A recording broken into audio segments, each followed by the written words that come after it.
Olá, sejam bem-vindos à Escola Iniciática Satanismo e Letras. Eu sou o sacerdote Juan Adriano da Igreja Satânica dos Cinco Elementos e vamos dar uma continuidade aos planos de 2026 com o quadro que eu até gosto, mas eu tô com um acervo meio limitado esses dias.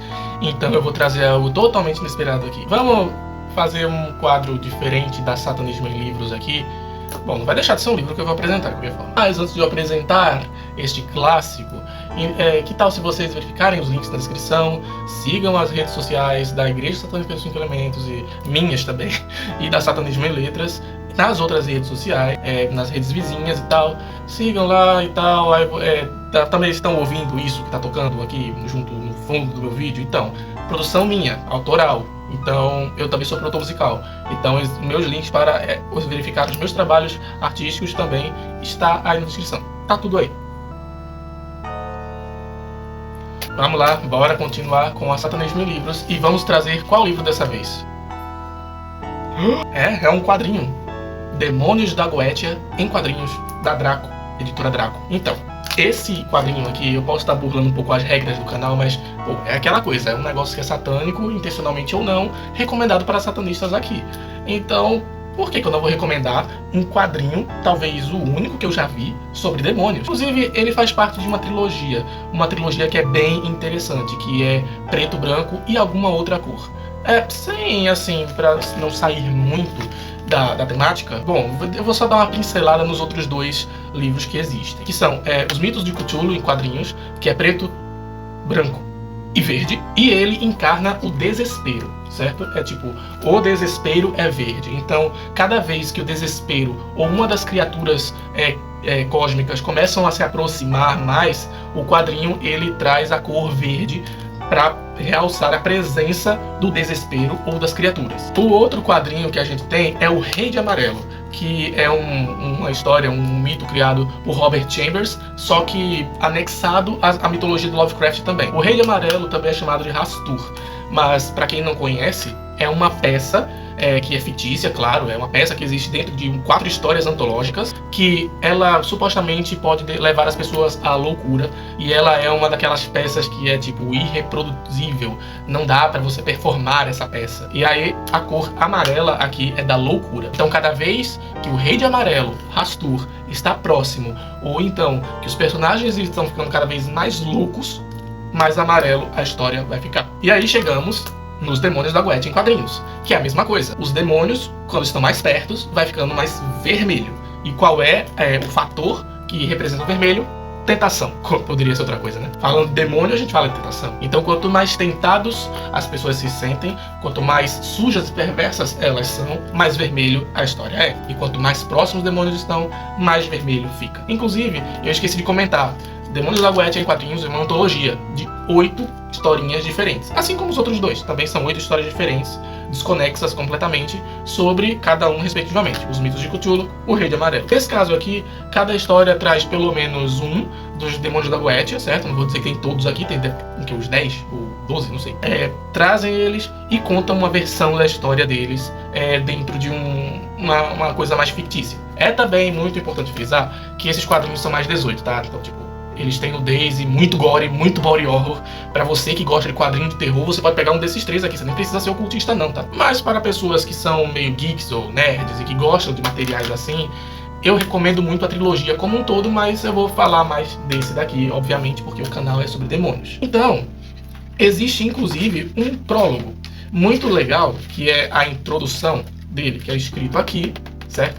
Que é justamente o que o autor ele levanta a hipótese de Crowley. Crowley falava que os demônios da Goetia são aspectos do nosso subconsciente, não que eles sejam necessariamente entidades reais, demônios reais, seres com consciência própria, mas que eles habitam o nosso subconsciente. Lidar com essas forças seria lidar com facetas de nós mesmos, com nossas sombras, e dessa forma a gente pode começar a, se fizermos algo errado, entrar numa maré de autossabotagem. Então a questão é que, na introdução desse quadrinho, ele fala os demônios podem existir? Os demônios, eles são reais? Sim, eles são reais. Porque a partir do momento em que você se presta a trabalhar com algum deles, você acredite que eles são aspectos do subconsciente ou entidades cósmicas, vai dar no mesmo. Eles vão ser reais em algum aspecto para você, eles vão ser. Mesmo que eles sejam só um bando de desenhos em quadrinhos, eles ainda vão ser reais, eles estão aqui, eles existem. Essa é a perspectiva que a introdução daqui vem trazer, de que desse aspecto, Astaroth pode ser tão real quanto Azathoth. Só importa se você realmente vai considerar eles como reais. Se você considera eles como reais, em algum aspecto, para você, isso vai ser real. Então, a partir do momento que eles adentram o mundo concreto, pronto, acabou-se. Entende? Eles já são reais. Bom, eu vou só dar uma pincelada no que é na temática sobre cada história desse quadrinho, porque eu não vou deixar vocês que não conhecem simplesmente ansiosos, porque não existe versão digital disso aqui. Isso é versão física e uma de qualidade espetacular, inclusive. Eu super recomendo porque é lindo, é pesadinho e a arte é linda, é maravilhosa, é detalhada e tudo mais. Bom, a primeira história se chama Arapuca. É sobre um jovem meio hipster, hippie, punk, sei lá o que ele é. Que ele é muito depressivo, ele tá querendo se matar. E aí, num ato meio de inconsequência, ele convoca Gremory. Só por diversão. E aí desencadeia uma trama de eventos que é muito bizarra. E essa é uma das melhores histórias, sem dúvidas, que tem aqui dentro. Eu realmente adoro essa primeira história. A segunda história se chama O Mestre da Arte, que é sobre um protagonista chamado Lucas, que ele tá com o namorado à beira da morte, no hospital, doente, e ele pede ajuda de Bifrons para salvar o namorado dele. Só que Bifrons não consegue porque ele é um duque, ele não tem tanto poder assim, e aí ele chama o rei Vini. Só que a partir do momento que ele chama Vini, esse rei, coisas também começam a acontecer. E aí ele começa a se achar demais, muitas paradas loucas vão acontecendo nesse processo todo. Então é isso. E é interessante que é uma história ambientada em São Paulo e que tem um protagonista gay. Eu acho isso sensacional, porque representatividade é bom. Sempre... e Página, que é um personagem gay, que é um mago salomônico, tá? Eu acho sensacional. A terceira história se chama Teratoma e é com certeza a mais viajada de todas. É sobre uma mulher que descobre que tem um teratoma, só que esse teratoma é um presente de algum demônio pra ela.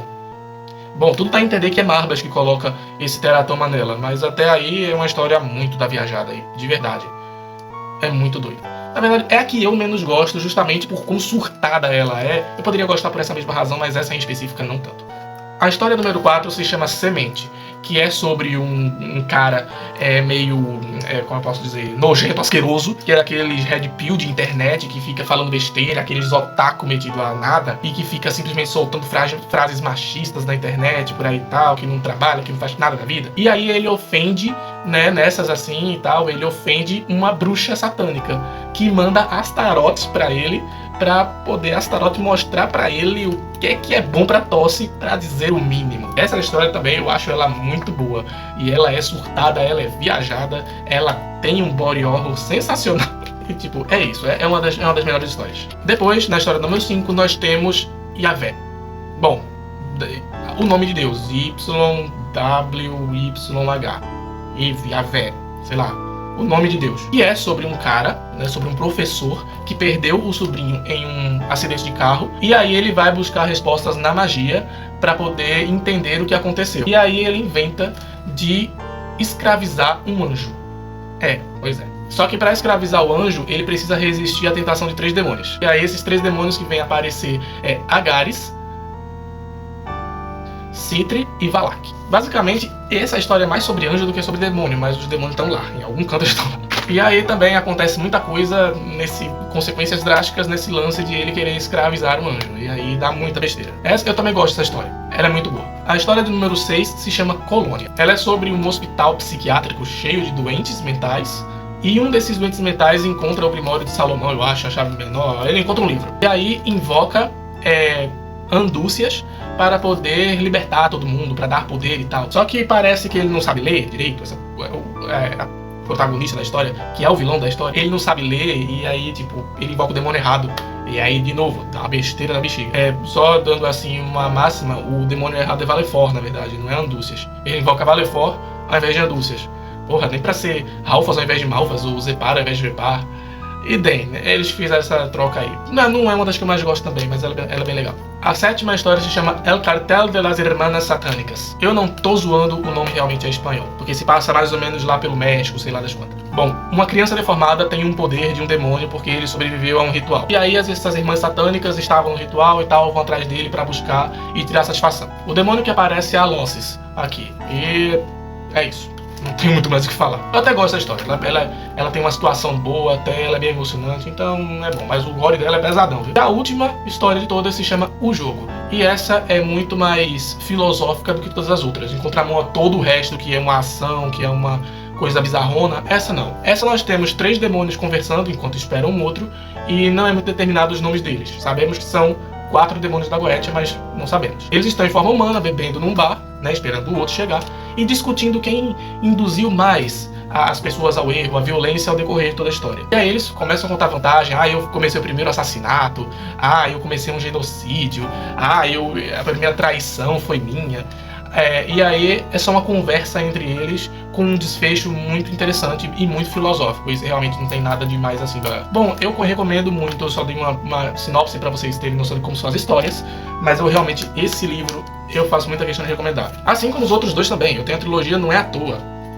Não é à toa que eu tenho. Eu realmente acho a arte linda, maravilhosa, sensacional. E desses 3 que estão aqui, o meu favorito é o Rei de Amarelo. Mas eu não deixo de amar Demônios da Goetia em quadrinhos. Eu já li uma série de vezes, assim, só pela diversão mesmo. São histórias boas, são histórias que fazem pensar e que trazem um pouco dos aspectos desses Daimons. É muito interessante, vão por mim, é muito legal. Então minha recomendação é essa, né? Um quadrinho ao invés de um livro. E se você quer realmente, tipo, além, pega a trilogia toda. O Rei de Amarelo, Mitos de Cthulhu e Demônios da Goetia em quadrinhos. Pode pegar à vontade. Mas é claro que eu tô focando nessa pela proposta do canal, né? Não tem o que fazer. Então, se vocês gostaram dessa recomendação, eu quero saber se vocês já leram, inclusive, esses livros, o que vocês acham. Podem comentar aí sobre eles, comentem sugestões de algumas coisas, alguns pedidos, comentem suas opiniões acerca disso tudo. E se vocês gostaram desse vídeo e tal. E não esqueçam de seguir nas redes sociais, pelo amor de Satã, porque a gente precisa disso. A gente precisa espalhar nossa palavra. Então, sigam, verifiquem. E é isso daí. Satã abençoe a todos. Tá calor aqui, me dizer.